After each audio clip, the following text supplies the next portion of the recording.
It's somewhat late in the evening, almost 8 o'clock, and Shadow and I have come out once again to look for the limestone outcropping that had chalcedony in it that we found once before, and I should have GPS marked it. I thought for sure I could find it again. Lesson learned, always GPS mark and take a picture. I mean, you can show the GPS up on your phone, pull it up on your phone, take a picture, and have it stored in your photographs, and you don't have to even worry about writing it down. I didn't do that, shame on me, but we have about an hour of daylight, and I flew my drone a few weeks ago and found it again, so I think I know right where to go. It's really not that far, so wish us luck.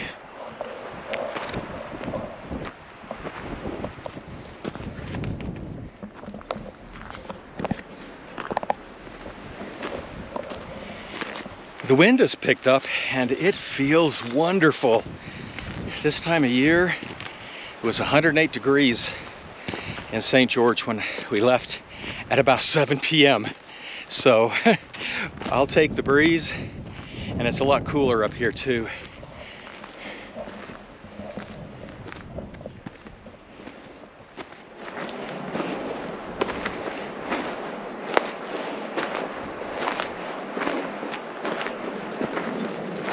All right, all around here, you begin to see signs of limestone.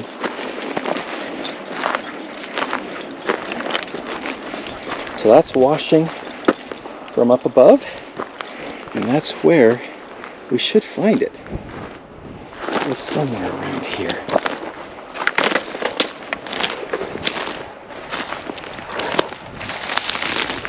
I found it originally because Shadow was barking at something, so I went to see what it was. I can tell his barks. It wasn't a dangerous bark, it was an excited bark, like he had treed something or maybe even caught something, and he was barking at this limestone, and inside one of the little cracks was a little critter, which fortunately was safe and sound. But that's how I found the limestone. Shadow chased a critter in. Okay, the limestone chips have mysteriously disappeared. So we might have passed it. Let's go back a little bit. Like I said, I flew my drone over it, but that doesn't mean it's easy to walk where you think you saw on the drone. It's harder than it looks when you're in the thick of it.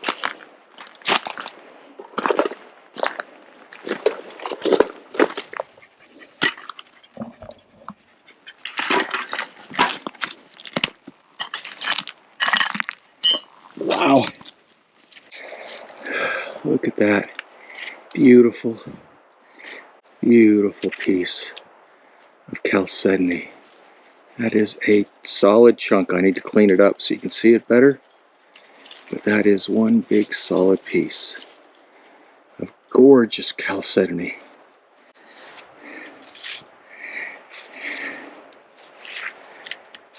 So we're not wasting our time by looking when you find samples like that of chalcedony. That's not wasting our time by any means. Okay. It's so crazy because we find all these pieces of limestone that are broken down and rolled down from above, and I go above and it disappears.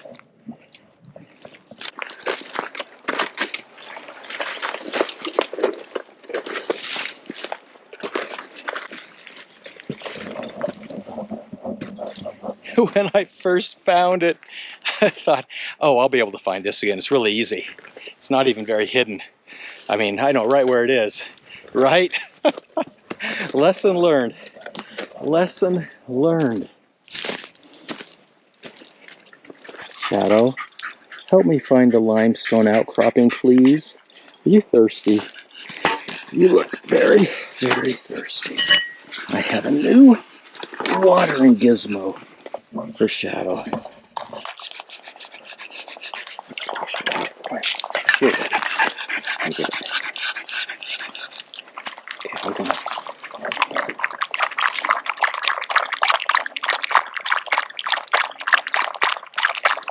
Seems to be working pretty good.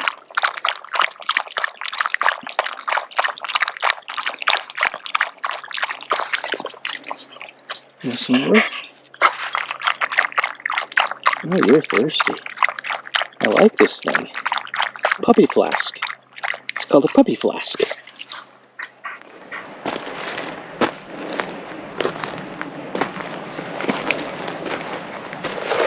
Okay, this trail right here, it was below. It was not above this trail. That much I know.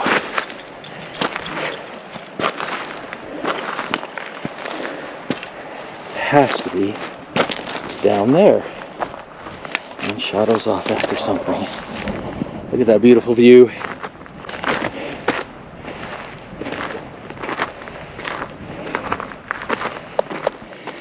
We're going to go yet again back down into the thick of it. We only have maybe 30 minutes left.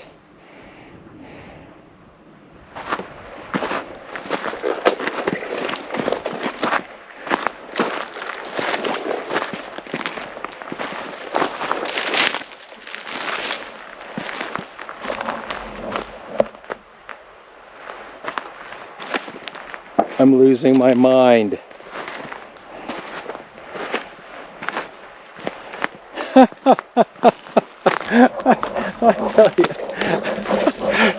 this is absolutely crazy. I have traversed this hillside from top to bottom, left to right, and I cannot find it.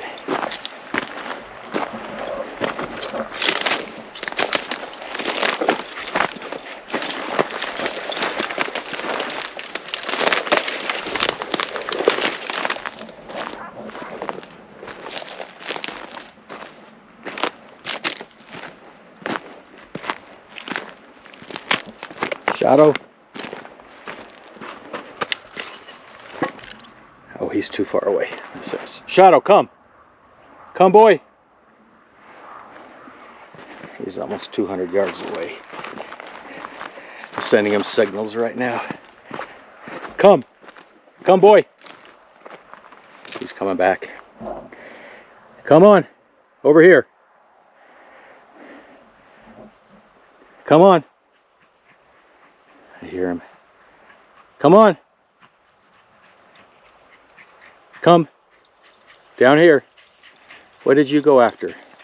That's too far away. Don't go that far away from me.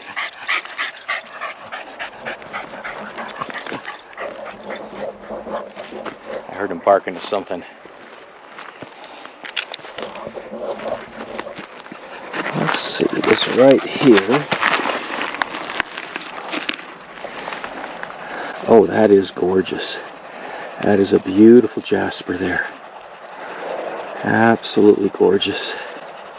Let me turn that light on and see if we can illuminate it a little more. Beautiful. Oh, that'll tumble up beautifully.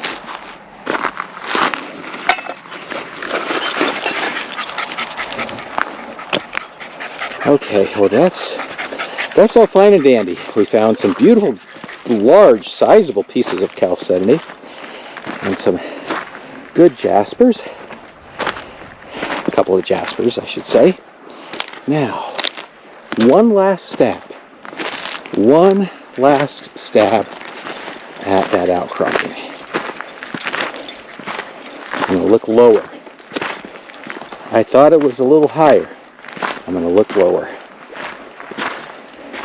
You know, of all the tools to use in rockhounding, the most important one are boots.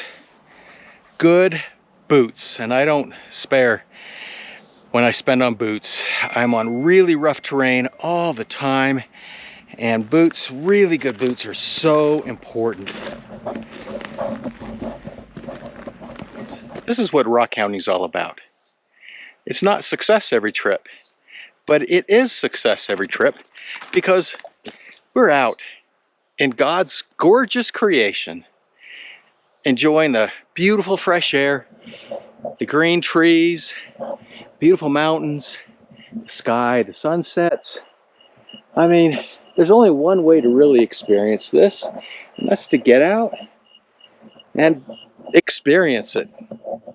And so, yeah, maybe we didn't find exactly what we were looking for, but that's part of the whole, journey of rockhounding.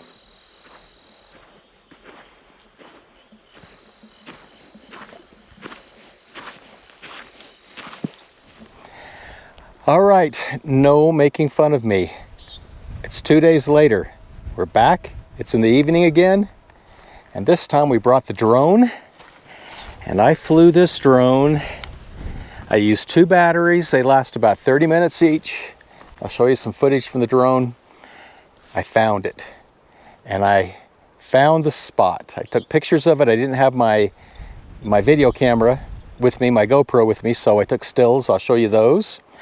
I got some samples. I'm going to take them back. We're going to test them, see what we're dealing with. Persistent pays off, but not without some pain. And I mean pain. I scratched myself up pretty bad because I had to catch up with the drone before it ran out of power. Don't make fun of me. Don't do it. I know, that's why I normally wear long pants. But look at this beautiful sky tonight. Jeez, it's gorgeous out here. And this weather has brought some storms. The storms have brought some cool temperatures. It's in the low 90s, maybe even upper 80s right now instead of 112. It was a little windy to fly the drone, but we managed. Didn't get up too high, didn't have to. Yeah, I mean, it just doesn't get any better than this. So we're going to take the samples back, which are right here. There's the samples right there. You can see the chalcedony. And it may just be plain old microcrystalline quartz, nothing special, but it's the mystery and it's the learning that's so exciting, right? We learn about stuff. Okay, we got to get home and beat the weather. No camping tonight. I got to work again tomorrow. Welcome to the laboratory once again, where we're going to test these rocks that we brought down from the mountain and try to figure out what they are. You'll recall the limestone outcropping. At least that's what I think it is limestone, and the chalcedony running through it.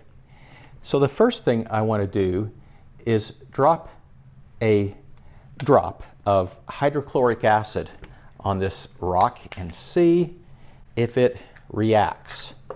And if it does, then we're dealing with a calcite. And I'm like 100% certain this is going to fizz like crazy. Oh my gosh, oh boy, does that ever fizz. In fact, it's kind of dying out. I don't know if you can see that or not. I'll put another drop on there in hopes that you can see that. Can you see that fizzing away? So this is very reactive to hydrochloric acid. I'm also now going to test it for hardness. Let's see where it ranks on the hardness scale.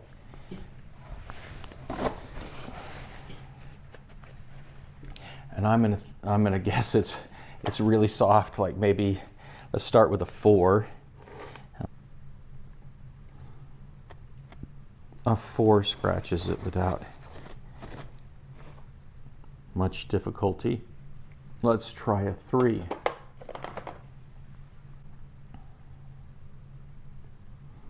I'm not getting a scratch with a 3. Back to a 4, double check this spot here where I just tried it. That is the 4. Yeah. So a 4 will scratch it, a 3 not, it's about a 3.5. Now, another test I want to try is, does any of this fluoresce under ultraviolet light?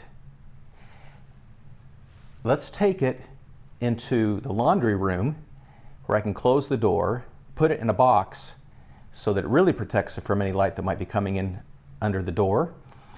And we'll try an ultraviolet, low frequency ultraviolet light and see if any of this glows.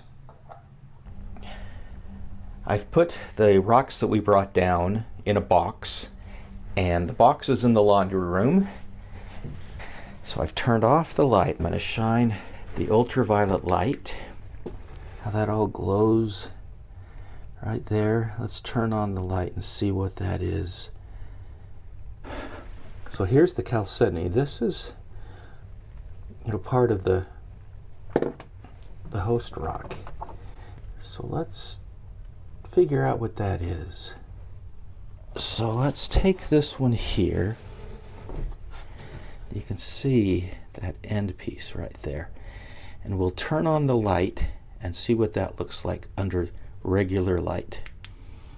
So under the regular light, this was the part right there that was fluorescing like crazy. Right along there. This small rock right there.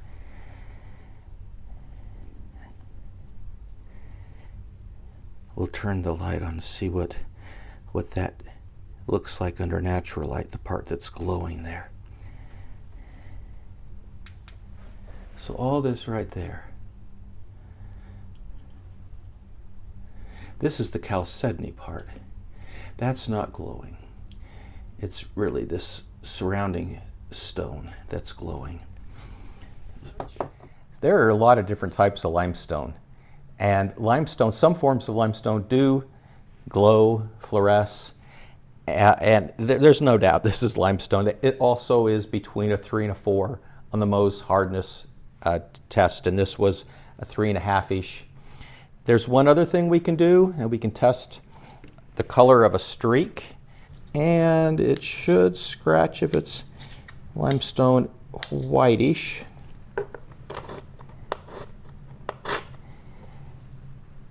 Well, it's not leaving anything, and it's on a white surface, so we have limestone. I kind of figured that already. Now, what about this gray matter that's inside of it that I've been saying is microcrystalline quartz or chalcedony? Well, let's start off with a drop of hydrochloric acid, because it's possible that it's not chalcedony, that it's a form of a calcite. Calcite can form crystals and things too. So, yeah, that is not reacting whatsoever. And that is because it's silica based, and I was quite sure that would be the case. Now, it did not glow. It did not fluoresce when we were in the secret chamber, the laundry room. I'm quite sure it's going to be between a 7 and a 7.5 hardness. Scratch it right there with a 7. And that's not scratching it. Try an 8.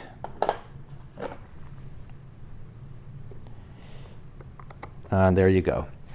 This is a 7.5. This is definitely what we would call chalcedony or an agate. It's certainly translucent. And is it anything special? I don't particularly think so, but it's very interesting to me that we have this mountain with a lava outcropping and this beautiful chalcedony like this that forms in the cracks and crevices and pores, little holes and indents in the lava rock. And on that same mountain, we have a limestone outcropping with chalcedony formed within it. So how can that be? Well, that whole region is full of limestone and dolomite, sandstone. It was once an ancient seabed that was then thrust up by tectonic forces high into the air, 5,000, 6,000, even 7,000 feet in elevation. And then following that came volcanic activity, and following the volcanic activity came geothermal activity, water making its way and bringing with it silica into the crannies and crooks and crevices and pores of the volcanic rock, but apparently also into some of the limestone that was there from the seabed. So we have chalcedony or agate forming in two different ways. Volcanic, and the host is volcanic, and limestone. The host is a limestone. To me, this is rockhounding, and I am an amateur. I took one geology course in college, and I learned a lot, and I loved it, and I continued to kind of study it and so forth, but there are real pros out there. So if any of you that are watching this have some comments, disagree with anything I've said, or can add to it, please do. We can all learn together. But you know, this is rockhounding, and you don't have to even know how to do any of this, and not that I'm that great at it, to rockhound. You can just go out and find stuff you think's gorgeous. It doesn't have to be an agate or a jasper. It can be just something you like. And that's how I got into rockhounding, is my father. My father loved rocks. He's an artist, and he's a watercolor artist in particular. Beautiful, extreme detail watercolor that's hard to do. But he loved rock, all kinds of rock. And he's 90 and still living in the same home that I was born and raised in. And the rock in that yard, my two older brothers and I, we hauled in more rock that he had us pick up and load in the back of the pickup and take to the yard over the many years when we were kids. There is so much rock in that yard, and it's just cool stuff, stuff that he found to be really a gorgeous rock. He didn't know what it was per se. He would know if it was a granite or, you know, something like that, but that's about it. I'll have to do a video sometime in Grandpa's yard, rockhounding Grandpa's yard, because it could make a video. It's really interesting.